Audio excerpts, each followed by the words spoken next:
eu passar rapidinho aqui nos superchats que rolaram. O Eu Acho mandou aqui uma mensagem. Boa noite, mestre. Boa noite, Eu Acho. Gostaria da sua opinião sobre uma possível venda do Piton. Acho ele um dos principais termômetros do time. Cara, até já falei sobre isso na live, há 2 lives aqui. Entra até muito dentro do nosso tema de hoje aqui. Cara, eu não sou contra, não. Da mesma maneira que... Mas aí você tem... O grande ponto é ser capaz de recontratar. Vou usar mais uma vez aqui Botafogo e Fortaleza como exemplos, ou até o Atlético Paranaense. O Atlético Paranaense, por exemplo, o Atlético Paranaense vendeu o Lodge, por exemplo. Vendeu o Renan Lodge. Quando vendeu o Renan Lodge, ele já tinha contratado o Abner Vinícius. Vendeu o Lodge por, sei lá quantos milhões, não está aqui na planilha porque era da base, então não considerei jogadores da base, nem do Vasco, nem dos outros times. Então, vendeu o Lodge por 80 milhões, contratou o Abner por 10, já teve uma reposição automática, tendo lucro. Ou seja, entrou 80, estou chutando o valor, tá? Pode ser 50, para ficar mais realista. Vendeu por 50, contratou um substituto por 10, revendeu o Abner por 50 de novo, entendeu? Para mim, essa é a máquina que funciona. O Atlético Paranaense tinha o Léo Pereira, por exemplo. Vendeu o Léo Pereira. E aí contratou o Bambu de graça.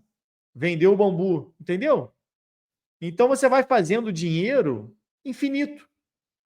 E aí você traz um jogador para te dar retorno técnico e depois financeiro.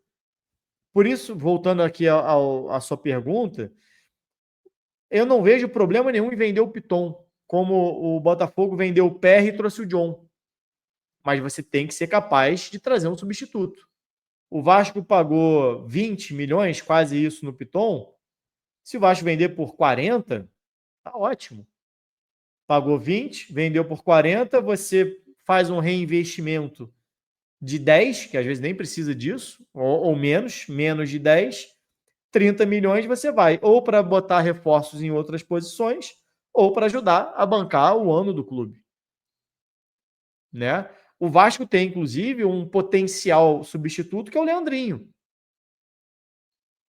Né? Então, às vezes, beleza, o Piton está mais pronto, é mais testado, então você consegue, às vezes, no mercado, contratar o Nicolas, que para mim é bom lateral esquerdo, não do nível do Piton, mas, entendeu? Se o Vitor Luiz sair, você mantém o Leandrinho, o Nil, enfim. Aí você tem que analisar o mercado, eu não estou analisando o mercado. Chutei um nome aqui aleatório, o Juninho Capixaba. Para mim é um ótimo jogador, melhor do que o Piton, inclusive. Não sei se é viável, mas estou falando um nome aqui que sempre me agradou. Então você vai no mercado e traz um outro jogador, custando menos. Você vende o Piton por 40, vai lá no Red Bull e paga 10 no Juninho, sei lá. Ótimo. Você tem uma reposição, você tem uma base ali surgindo, né? E amanhã você vende o Leandrinho por mais não sei quanto e faz mais um dinheiro. Então é isso. Eu não sou contra. A venda de jogadores é necessário. O Botafogo, que tem dinheiro, vendeu ali o Adrielson, vendeu o PR, vendeu o Jefinho. O próprio John Textor tem falado constantemente na venda. Vai vender o Igor Jesus já. Vai vender o Almada, vai vender o Luiz Henrique. E vai enfraquecer? Não. Vai no mercado e vai repor. O futebol se faz assim. A venda, para mim, é necessária. Eu não seria contrário à venda do Piton, à venda do Léo Jardim.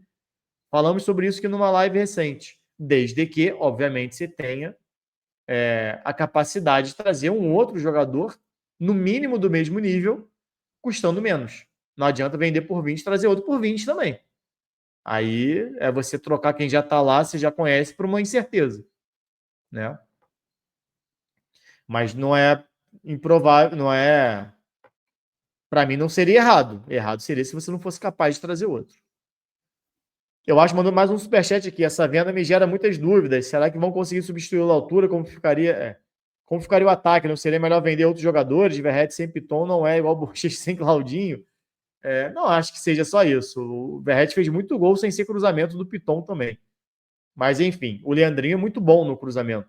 O Leandrinho, se fosse pensar só nessa parte de jogo, o Leandrinho, a questão do Leandrinho tá mais cru, né? Mas pode ganhar rodagem no próprio Carioca. Mas enfim, não acho que seja... Cara, vou repetir o que eu falei aqui nessa live de duas lives atrás, nem 2 semanas, semana passada. Não existe jogador inegociável. Nenhum. Na Europa não tem, aqui não tem por que ter.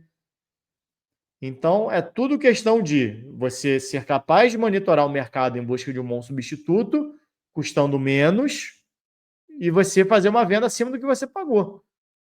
Para mim, a máquina do futebol, para mim, é essa. O trabalho do scout, do analista de mercado, do departamento de futebol de maneira geral, para mim, tem que ser essa. Não é mercado que a gente chama? Não é analista de mercado? É isso. É você contratar barato, ter retorno técnico, vender mais caro do que você comprou, repor com outro jogador mais barato, ter o mesmo retorno técnico ou maior, fazer uma venda maior e repor. E é isso. E aí você vai mantendo essa máquina girando. O Atlético Paranaense, que eu mostrei aqui na planilha, que esse ano está mal, mas é o Atlético Paranaense que disputou e ganhou algumas vezes Sul-Americana, Copa do Brasil nos últimos anos. Que é um Atlético Paranaense que hoje tem mais jogos de Libertadores na história do que o Vasco. É um time que nos últimos anos se manteve, mesmo sem ter uma grande torcida, não tem uma torcida nacional, não está num estado populoso, tão populoso assim como é Rio, como é São Paulo, como são outras capitais, né, do Brasil. Então, assim, é uma torcida que, no comparativo com o Vasco, é muito menor. E por que consegue se sustentar fazendo boas campanhas? Por que a gente não vê problemas de pagamento de salário? Não sei se agora está tendo, mas até onde se sabe não era assim. Por que se mantinha viável, inclusive financeiramente? Por essa capacidade de buscar jogadores, muitas vezes na base, jogadores jovens chegando ainda na base muito novos, mas uma capacidade muito grande também de buscar jogadores já profissionais, entender que esses jogadores podem dar resultado técnico, contratos bem amarrados, muitos jogadores chegando, inclusive, por empréstimo. Chegou, não rendeu, vai embora 6 meses depois. Ou chegou, rendeu, faz a compra, utiliza e depois revende. Para mim, mercado é isso. Compra barato, vende mais caro. Então, para mim, não acho nenhum erro você negociar nenhum jogador. É função, é dever do departamento de scout, do departamento de análise de mercado do Vasco, do departamento de futebol do Vasco, de maneira geral, encontrar alternativas no mercado. Porque se você não faz a venda, vai estar sempre reclamando que não tem dinheiro. Vai estar sempre tendo que vender a base. E às vezes não vende nem no melhor momento. Vende no momento crítico, desesperado, porque só tem ele para vender. Só tem ele valorizado. Nada contra vender a base também não. Isso ajuda, inclusive, a você formar outros jogadores. Agora, você precisa ter essa estrutura toda bem montada para você conseguir fazer a máquina girar sem ser só com jogadores da base. E aqui, olham quantos. São mais de 10 negociações com lucro do Atlético Paranaense, do Fortaleza quase 10. Aliás, do Fortaleza bem mais. Do Fortaleza quase 15 negociações. Do Botafogo, que ainda tem uma margem muito grande de venda, porque tem muito jogador, que o Botafogo deve estar com 50 jogadores com contrato nesse momento, sem contar a base. Tem muito jogador Botafogo, muito jogador emprestado pelo Botafogo, muito jogador no time B. Então, assim, o Botafogo fez um trabalho grande de captação, grande até no sentido de volume. São ativos do clube que possivelmente vão sair muito em breve. E a gente vê aqui como é que isso funcionou, e o Vasco, em 5 anos, de maneira muito tímida, fazendo 5 negociações, de valores baixos, com exceção do Pedro Raul. Se a gente tira o Pedro Raul disso aqui, é um lucro irrisório. Não daria o David no Fortaleza. Então a gente vê como é que foi deficiente nesses anos todos essa busca do Vasco por contratações, não só pelo desempenho, mas também pela questão financeira do clube. E uma coisa está ligada à outra.